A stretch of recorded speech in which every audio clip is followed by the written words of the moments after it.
The Deputy President comes and to say 1, 2 and introduce the President. We are coming to the end of this. Welcome, Your Excellency.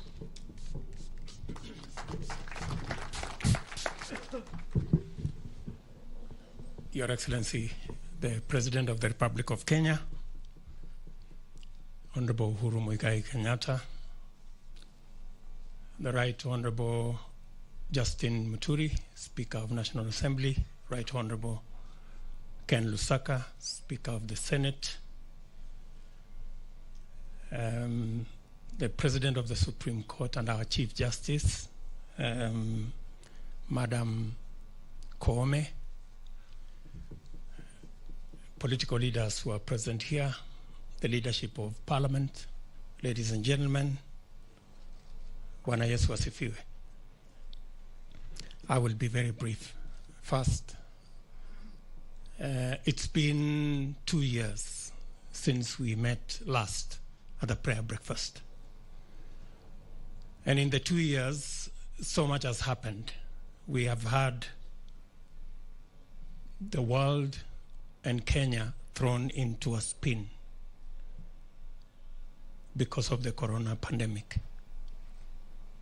Livelihoods, businesses, enterprises, people have suffered immensely.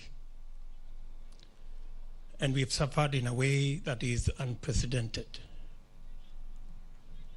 It's never been that churches have been closed, mosques have been closed, schools, and many other places.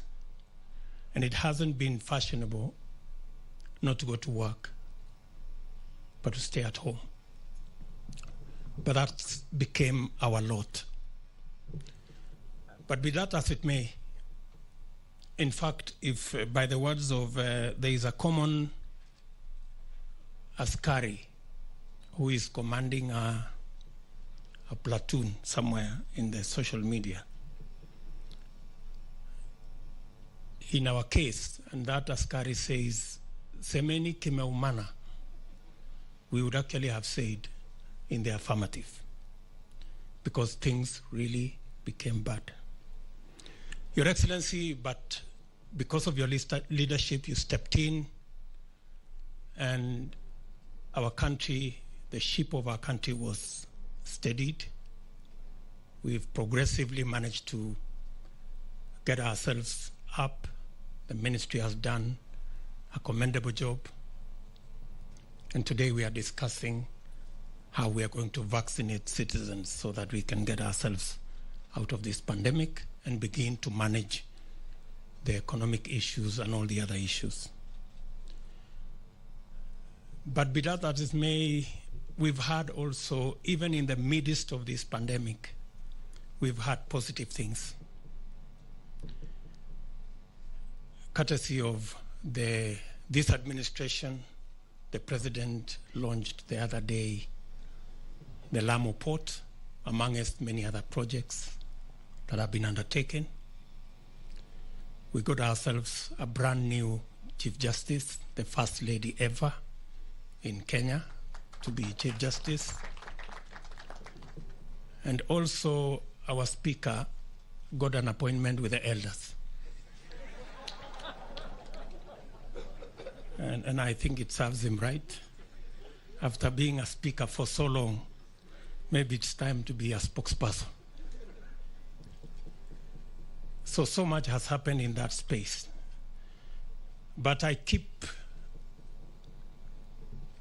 as we reflect on this day when we have come to pray, both those of us who are here and those of us who are elsewhere, two things come to my mind.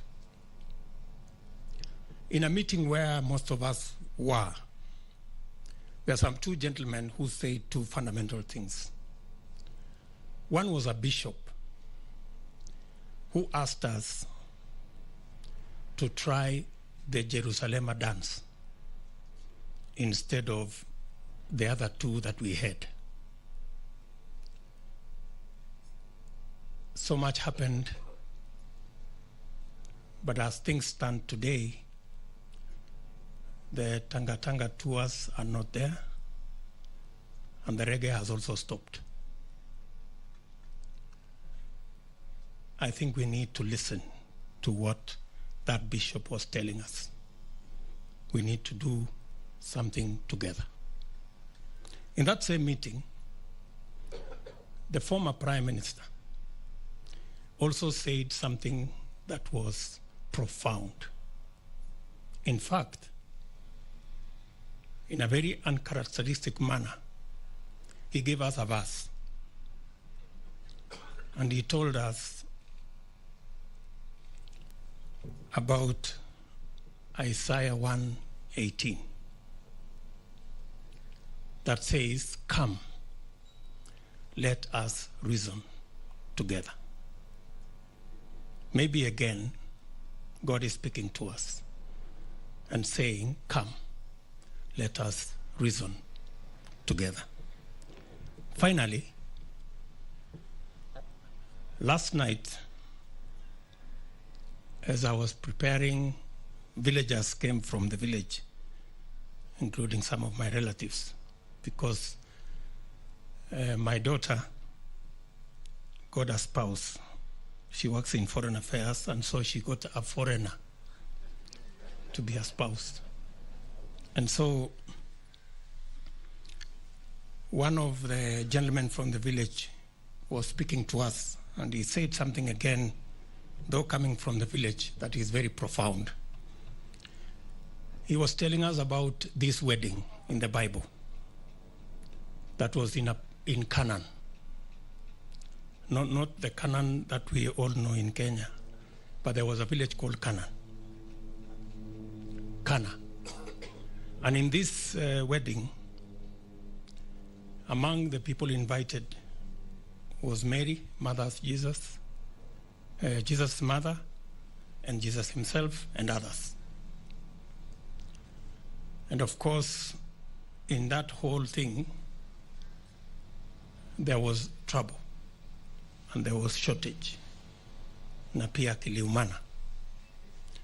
But because Jesus was there, things were sorted out.